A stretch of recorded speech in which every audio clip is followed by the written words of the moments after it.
folks. As you can tell from looking behind me, the garden looks a little different. I have been busy closing it down for the year, and let me show you what I'm doing, because during the close down I'm also working on building the soil again for next year. So anyway, you come through here, you see I've got almost everything harvested. Sweet potatoes were pretty much a failure, except for the ones that grew in pots. So next year we're going to experiment with growing all the sweet potatoes in pots and seeing what goes on there. The apple tree's been pretty well eaten by the grasshoppers, but it's still alive and still going, and we'll hope for better stuff next year. It's got new growth going and stuff like that.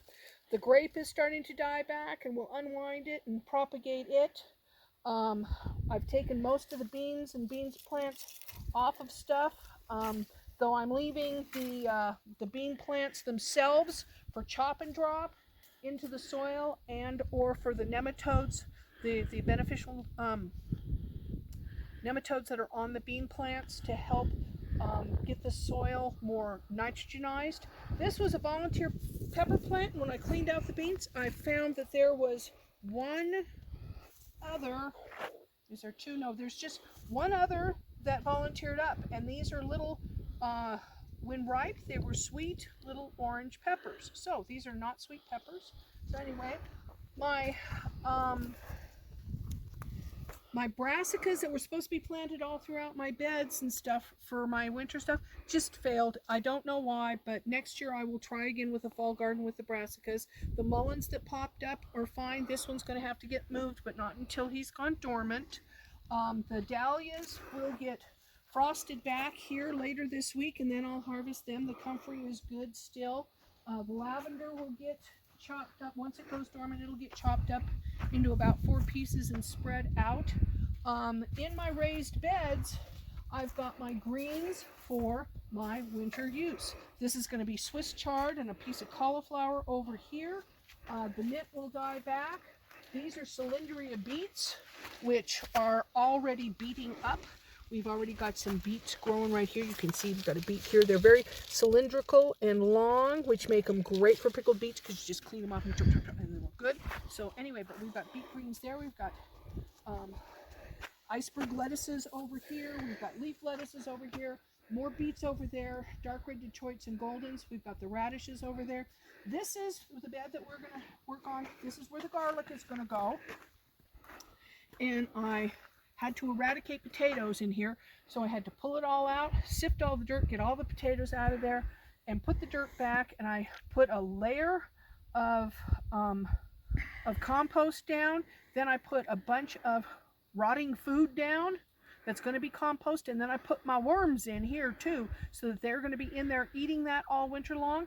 Then I mixed the soil that I had sifted out, and you can see leftover piles over there, with some of the mushroom compost in the soil, and I mixed that all in real good. Then I covered it over with this stuff that we got from up at Lakeside, and this is going to rest until we put garlic in it here in about another month. The tomatoes are just about done. I've got a couple of pieces of cauliflower here that might go well. Our potato beds are pretty much done. We'll wait and dig these later as we go.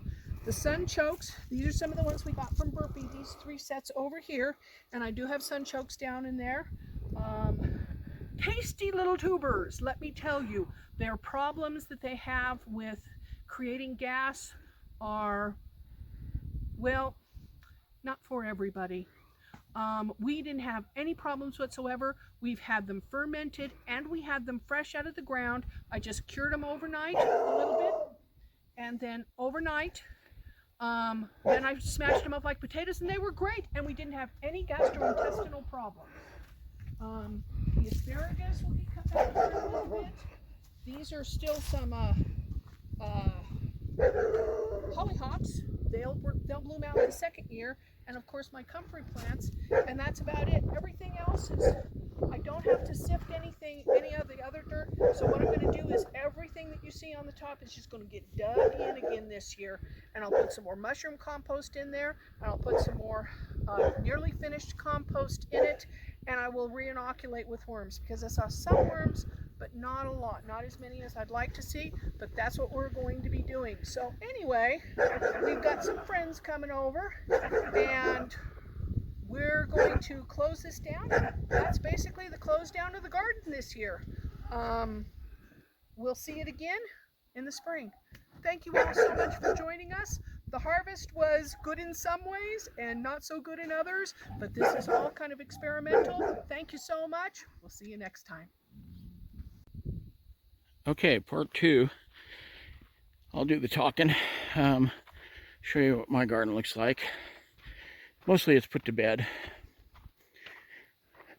I'm going to reconfigure these into rows, depressed rows, like the Luna, only straight. You can see I've already rototilled here, and I rototilled across the back down to the sorghum. We got, I don't know, 10 pounds of corn. We got 6 pumpkins, and I think we got a couple of beans, but just a couple. So today is sorghum day, and I'll do a separate video kind of on how we process the sorghum. Seed's not really ready, but we have a freeze coming, and so we want to get that down because we want the syrup. So that's kind of my garden, and we'll catch up to you later.